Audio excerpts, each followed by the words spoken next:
Ever slip on like a pair of heels and think, huh, how did this even become a thing? Yeah. Well, we're going deep today on some fashion choices that we make, and I think you'll look at your wardrobe a little differently after this deep dive. It's amazing how much history is kind of hidden in plain sight right in front of us. Yeah. Yeah, we'll be looking at everything from, battlefield innovations to ancient beauty secrets, Ooh. and maybe even a few scandals along the way. Ooh, I love scandals. Yeah. All right, let's start with this, okay? Okay. Picture 10th century Persia. Okay. A group of soldiers are going to battle, Right. and they're wearing high heels. You heard that right. What? High heels, but back then they weren't about fashion, they were all about function. Okay. Persian soldiers needed a way to secure their feet in stirrups while they were on horseback. Okay. This gave them better balance and stability while they were using their bows and arrows. So from like a stable shooting platform to like strutting down a runway, that's quite a journey for the high heel. It makes you think about how something so practical could become so, I don't know, feminine. Yeah, and that transformation took centuries. Mm. When Persian diplomats visited Europe in the 17th century, their heeled footwear caught the eye of the European elite. Interesting. And suddenly heels were a symbol of masculinity and power. Wow. So the complete opposite Yeah. of what we think of today. Pretty much, yeah. Huh. That's a real fashion statement. Yeah. And then, of course, we can't not talk about King Louis XIV, Right, French. the ultimate fashion influencer. Yeah. He decides that only members of his court can wear red-soled heels. Right. When you talk about being exclusive. Yeah, it's a symbol of power. And power. Yeah. Yeah. It's interesting how he also used heels to boost his height, Oh, yeah. literally elevating his status. Yeah. He understood the power of image and how fashion can be used to project, desired qualities. It's true. Yeah. Okay, let's move from the battlefield to the trenches of World War I, where another iconic garment was born. The trench coat. Yes. Picture those muddy, rain-soaked trenches. Huh. You need something durable, waterproof, and functional. Yeah. And that's where the trench coat comes in, designed by Thomas Burberry. Burberry. His gabardine fabric was revolutionary. It was waterproof, yet breathable, perfect for those conditions. Wow, and all those details on a trench coat, the epaulets, the D-rings, The belts had a purpose. Yeah, absolutely. Right. Epaulets were for attaching equipment. Mm-hmm. D-rings were for holding grenades, Oh. and a belt for securing tools. Wow. Every little detail was designed with the soldier in mind. Wow. And it's fascinating how those practical elements transition into stylish details. Yeah. Like, who knew a grenade ring could look so chic? Yeah, seriously, it's like the most ruggedly stylish way to accessorize. Yeah. After the war, those coats obviously came home with the soldiers. Yeah. I mean, they were a hit. Oh, yeah, civilian fashion hit. And then Hollywood, they embraced the trench coat. Humphrey Bogart in Casablanca. Yes. Audrey Hepburn in Breakfast at Tiffany's. So classic. They turned it into this symbol of timeless cool. Mm-hmm. Yeah. Speaking of Hollywood and cool jackets, Yes.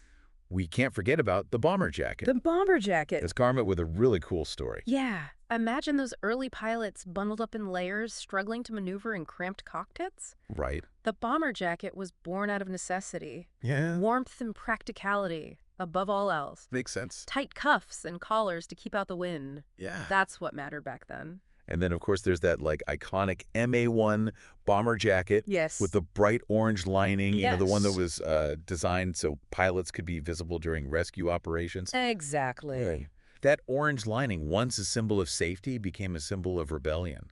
Think Marlon Brando in The Wild One. Yes. The bomber jacket became synonymous with counterculture. Wow, so from like practical military gear to a symbol of cool. It's amazing how fashion can just take on these new meanings. It really is. Now let's go back to the battlefield Okay. and talk about something that we probably all take for granted. Mm-hmm. The wristwatch. It's hard to imagine modern life without them. I know. But wristwatches were a game changer on the battlefield. Yeah. Think about the chaos of early warfare. Right. Soldiers fumbling with pocket watches, trying to synchronize attacks. Yeah, you need to know the time. Yeah, the wristwatch freed up their hands and allowed for more precise timing and coordination. So from military necessity to this like ubiquitous accessory, that's quite an evolution. It is? I guess it's true what they say, you know? What's that? Fashion is often born out of practicality. Absolutely. Now let's talk about something a bit softer, Okay. but equally as versatile. Yeah? The scarf. They're Yes. everywhere today. Yeah. But who knew that their origins could be traced back to ancient Rome? Right, Roman soldiers weren't exactly known for their fashion sense. No, not really. But those scarves, called focalia, served a vital purpose. What was that? They protected their necks from the chafing of their armor. So Roman soldiers were the original fashion influencers when it came to neckwear. Well, maybe not influencers in the modern sense, Okay, fair enough. but they certainly appreciated the practicality of a good scarf. Right. And you know what else they used them for? What's that? To denote rank and signify their loyalty to their legion. So from preventing armor chafing to adding a touch of elegance to an outfit, Yeah, the scarf has come a long way. it has, and let's not forget the French influence. Oh, yeah. They really elevated the scarf to an art form, It's true. turning it into the versatile and stylish accessory we know today. Okay, here's an item that has been both practical and fashionable for centuries. Oh, hey, what's that? The belt. The Belt. We might take them for granted, but their history goes way back to the Bronze Age. Yeah, back then, belts were all about utility. Right. Men needed a way to carry essential tools and weapons, and the belt was the perfect solution. No fashion statement involved. It was purely functional. But then, fast forward to the Middle Ages. Right. And belts become a whole different story. They Hmm. become ornate, elaborate, and covered in jewels. Think of those knights with their elaborate belts showcasing their wealth and status. Right. It's amazing how an everyday object can become a symbol of power and prestige. Totally. And even today, the belt walks that line between functionality and fashion. It does. You know, we use them to hold up our pants, but we also use them to add a pop of color Right. or make a statement with a unique buckle. Yeah. Speaking of making a statement, let's dive into the world of platform shoes. All right. From ancient actors to disco queens. Okay. Get ready for a wild ride. I'm ready. This one's a mind blower. Okay. Platform shoes go back to ancient Greece. Wow. Imagine those actors towering above the audience in their cothurni. Yeah. Those thick-soled shoes were designed to make them more visible and enhance their performance. Interesting, like the original elevator shoes. Yeah, and it wasn't just the Greeks. Oh, in 15th century, Venice platform shoes called chopines became a status symbol for aristocratic women. And we're not talking like your average platform here. No. Right. Some chopines reach a staggering 50 centimeters high. Wow. That's almost 20 inches. That's insane. They were a symbol of status, but they were incredibly impractical. Oh, I bet. Women needed servants to help them walk in those things. Can you imagine trying to navigate the streets of Venice in those? I can't even imagine. It makes you wonder if our obsession with high heels today Right. is really that different from those Venetian women and their chopines. It's a fascinating parallel. Yeah. Both are about pushing boundaries, making a statement, and maybe even defying a little bit of gravity. Right. Welcome back to the Deep Dive. Now for part 2, we've got some more wild fashion origins that we're going to dive into. Oh yeah, we're just getting started. Yeah. Did you know that even something as commonplace as sunglasses Okay. has a surprising and somewhat shady past? Shady past. I'm intrigued. Tell me more. Okay, picture this. 12th century China. A courtroom full of people and a judge presiding over a trial. Okay. But here's the catch. He's wearing sunglasses. Sunglasses in the 12th century. I thought those were a much more modern invention. Well, they weren't exactly Ray-Bans. Oh. These judges were using smoky quartz lenses. Mm-hmm. And it wasn't about protecting their eyes from the sun. Oh. It was about concealing their expressions during trials. They were basically the original poker face emoji. Exactly. Love it. They wanted to appear impartial and prevent anyone from reading their emotions. Oh, that's clever. And from those smoky quartz lenses, Yeah? we fast forward to the 1930s, Okay. where polarized lenses were developed to reduce glare for American pilots. Oh, yeah, and then we got the iconic aviator-style sunglasses. Made good. famous by, so many people, but like General Douglas MacArthur. Yeah. From courtroom to cockpit. Yeah. Who knew the sunglasses had such a diverse history. It is pretty surprising. And of course, we can't forget about Hollywood and their role in turning sunglasses into a symbol of glamour and mystery.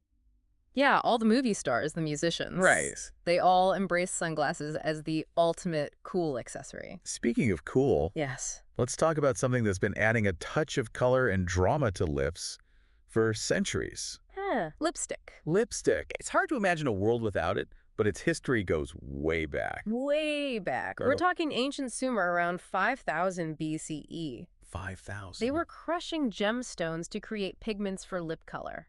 Wow. It was a sign of status and beauty, much like it is today. It's amazing to think that something we use so casually today has such ancient roots. Yeah. And let's not forget Cleopatra, Right. the ultimate beauty icon. Crushed ants and red ochre. That was her recipe for a bold red lip. Wow, that's a DIY queen. Talk about resourceful. Yeah. But not everyone embraced lipstick with open arms. Oh, right. I did read somewhere that lipstick was actually considered taboo in some cultures. Yes, in medieval Europe, lipstick was seen as sinful and associated with witchcraft. Can you believe that? Wow, talk about a turnaround. It is, but thankfully lipstick made a comeback during the Renaissance, Oy. finding favor among English aristocrats who saw it as a symbol of wealth and refinement. So lipstick went from ancient ritual to taboo to a symbol of status. Yeah, It's crazy how perceptions can change over time. I really can. And then, of course, in the 20th century, Yeah. lipstick became like a staple for women of all backgrounds. Exactly. From a symbol of status to an everyday essential, lipstick has truly evolved. And today, it's more than just a cosmetic. It's a form of self-expression,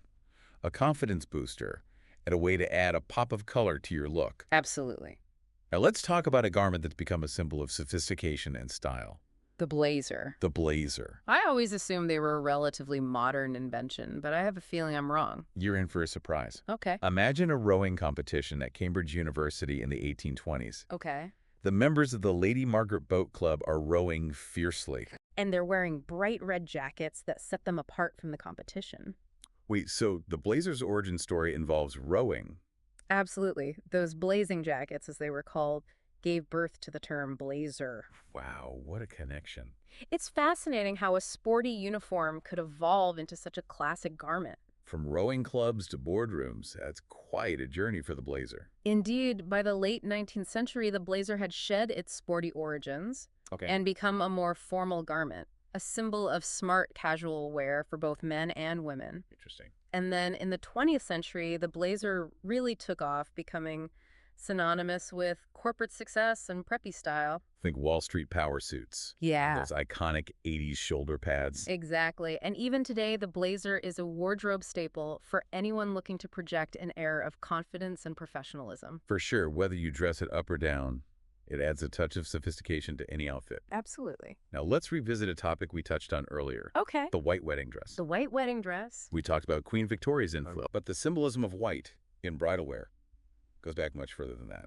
You're right. While Queen Victoria popularized the white wedding dress in the 19th century, Yeah. the association of white with purity and bridal attire can be traced back to ancient Rome. Oh, that's right. Roman brides wore white tunics as a symbol of purity and chastity. Exactly. I completely forgot about that. And that connection to purity was further reinforced in medieval Europe, Okay. where white was associated with the Virgin Mary.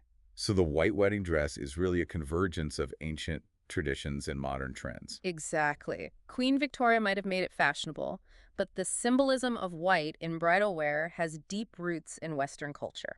It's beautiful how something as seemingly simple as a white dress can carry so much history and meaning. It really is. Speaking of history and meaning, let's talk about something that's adorned ears for centuries. What's that? Earrings. Earring. From ancient warriors to modern-day fashionistas, earrings have a fascinating and sometimes surprising past. I'm all ears, tell me everything.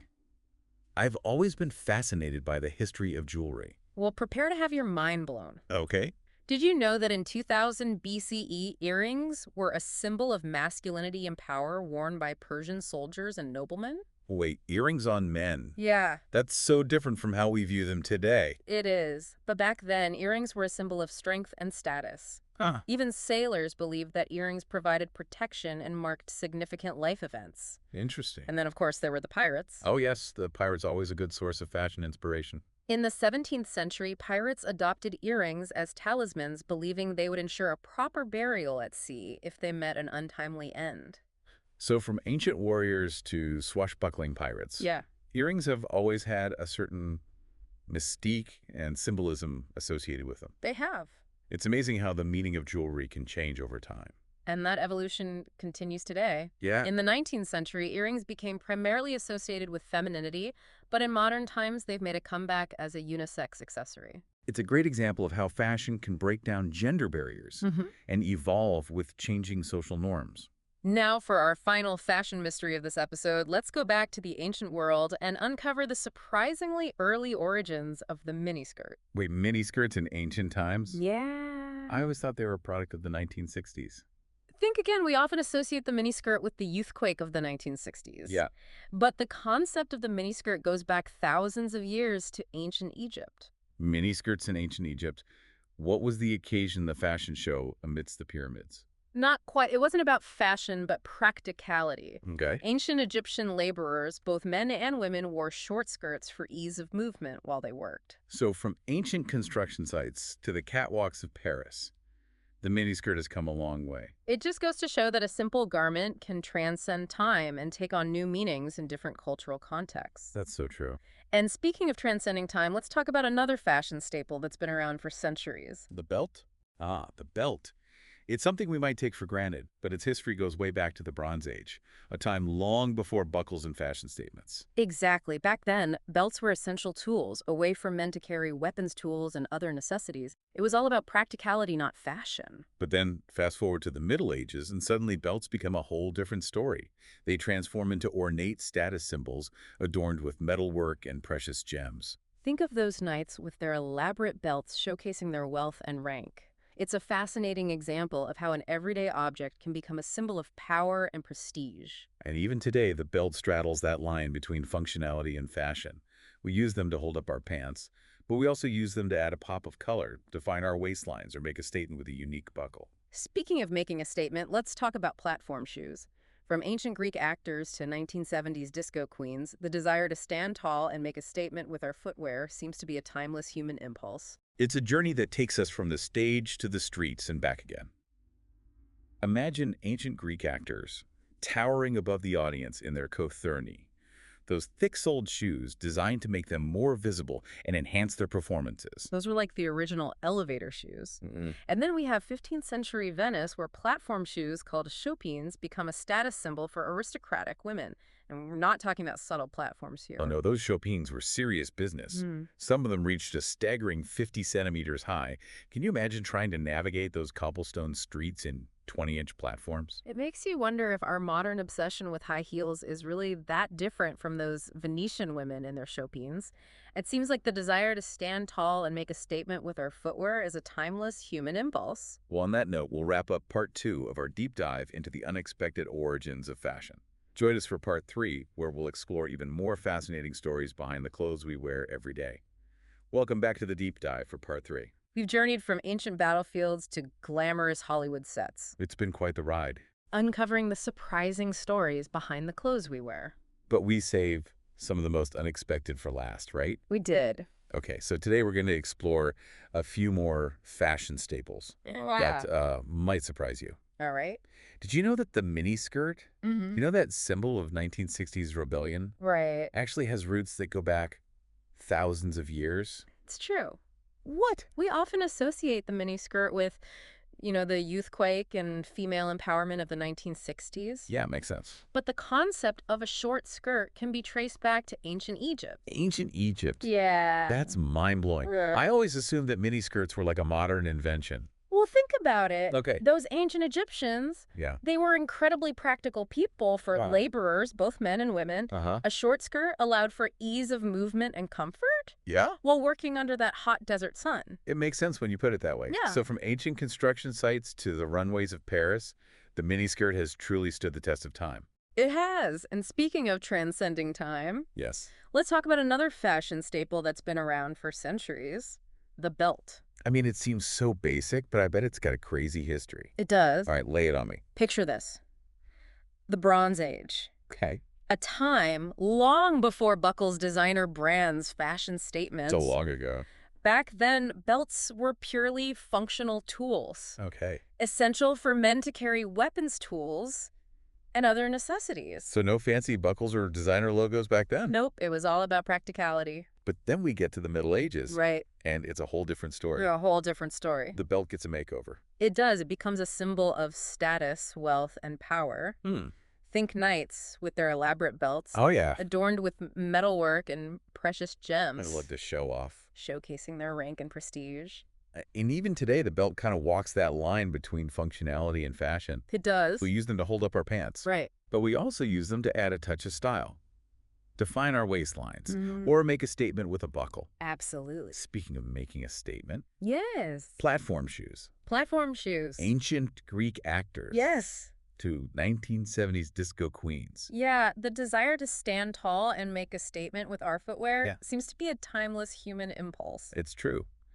All right, so remember those ancient Greek actors? Yes. The ones who wore those thick-soled shoes called gotherni Yes. to make them look taller on stage. The original elevator shoes. Exactly. And then we go to like 15th century Venice, Right. where platform shoes called chopines Chopins. were like the it thing among aristocratic women. And they weren't messing around.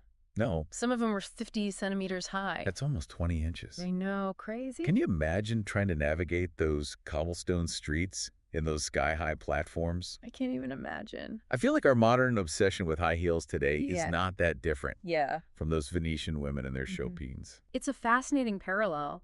Both are about pushing boundaries, defying gravity, and expressing, a certain confidence and boldness. Well, there you have it, folks. A whirlwind tour of the unexpected origins of fashion. We went from ancient battlefields to modern runways. 'Tis true. Uncovering the hidden stories behind some of our most common fashion choices. Absolutely. I hope you learned something new today. Me too. The next time you get dressed, think about where your clothes have been and the stories they tell. Yeah, and how they connect to the past. Because fashion is more than just fabric and trends. It's a reflection of our history, our culture. And our sense of self. Exactly. Thanks for joining us on The Deep Dive.